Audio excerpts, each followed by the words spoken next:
Hi, happy morning. Good morning to all. இது all to all சேனல்லேருந்து பேசுகிறேன். பார்த்தீங்கன்னா இது முள்ளங்கி கீரை.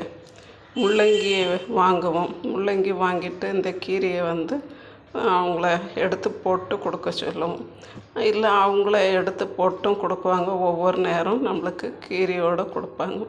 பட் அந்த முள்ளங்கியில் இருக்கிற ஸ்ட்ரென்த்தை விட இந்த கீரையில் டபுள் ஸ்ட்ரென்த் இருக்குது. அதில் என்னெல்லாம் விட்டமின்ஸ் இருக்கோ அதெல்லாம் இந்த கீரையில் 2 மடங்காக இருக்குது. அதனால் இதை தூர போடாமல் இனிமேல் இந்த முள்ளங்கி வாங்கினீங்கன்னா இந்த கீரையும் சேர்த்து சமைங்க. பாருங்கள், இந்த தண்டு அந்த முள்ளங்கியோட நம்ம எடுக்கிற தண்டு இதை நம்ம கட் பண்ணி போட்டுட்டு வெறும் இந்த கீரை இவ்வளோ கீரையை மட்டும் எடுத்து நல்லா கழுவிட்டு கட் பண்ணி செய்யலாம்.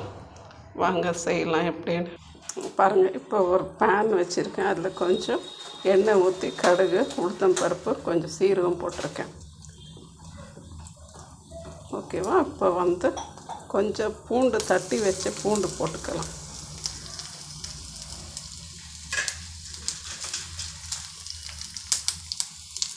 கொஞ்சம் கடலைப்பருப்பும் போட்டுடணும்.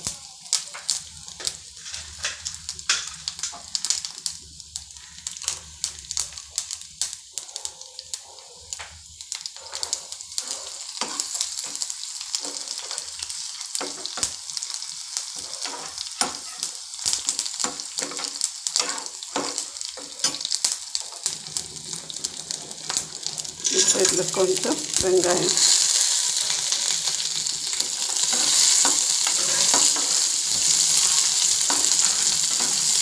எண்ணெய் ஊற்றிருக்கோம், கடுகு உளுத்தம் பருப்பு போட்டிருக்கோம், கொஞ்சம் பூண்டு தட்டி போட்டிருக்கோம், கொஞ்சம் கடலைப்பருப்பு போட்டிருக்கோம், சீரகம் போட்டிருக்கோம், வெங்காயம் போட்டிருக்கோம், பின்ன ஒரு காஞ்ச மிளகா போட்டுக்கலாம்.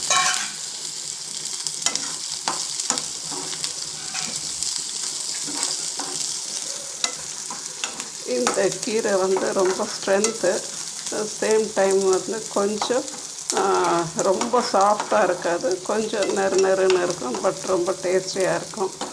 பார்த்திங்கனாக்கா நம்ம நிறைய பாடுபட்டு தண்ணி ஊற்றி மருந்து அடித்து வளர்த்து சாப்பிட்ற காய்கறியோட நம்ம தூர போடுற காய்களும் வேண்டாமல் விடுற கீரைங்களும் தான் ரொம்பவே ஸ்ட்ரென்த்தானது. இப்போ இதெல்லாம் நம்ம சாப்பிட்டு வளர்ந்துருப்போம். நம்ம பிள்ளைங்களுக்கும் கொஞ்சம் கொடுத்துருப்போம். நம்ம பேர பிள்ளைங்க இதெல்லாம் என்னன்னு தெரிஞ்சிருக்காது. நம்ம நிறைய பேருக்கு இது பார்த்துருப்போம். பட் எப்படி செய்கிறதுன்னு தெரியாது, இதில் என்ன இருக்குதுன்னு தெரியாது. அதனால் நாமளும் இதை கண்டுக்காமல் தூர போட்டிருப்போம். இனிமேல் அதை தயவு செஞ்சு எல்லோரும் செஞ்சு சாப்பிடுங்க. இப்போ இந்த கீரையை போட்டு கொஞ்சம் உப்பு போட்டு மூடி போடாமையே நம்ம கீரையை வேக வச்சுக்கலாம். கீரை எந்த கீரை போட்டாலுமே மூடி போடக்கூடாது.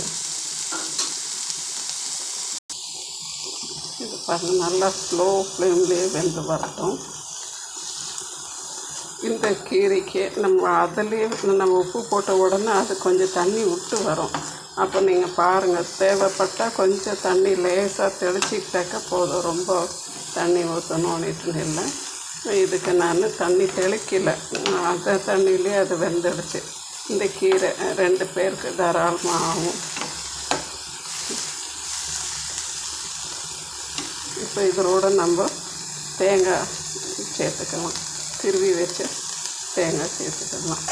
அவ்வளோதான், நம்மளோட முள்ளங்கி கீரை பொரியல் ரெடி ஆகிடுச்சு.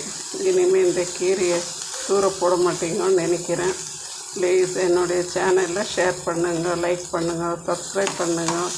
இதில் எல்லாமே யூஸ்ஃபுல் ஐட்டம்ஸாக தான் காமிக்குவேன். பாருங்கள், இப்போ நம்ம அருமையான முள்ளங்கி கீரை பொரியல் ரெடி ஆகிடுச்சு. தேங்க்யூ ஃபார் வாட்சிங்.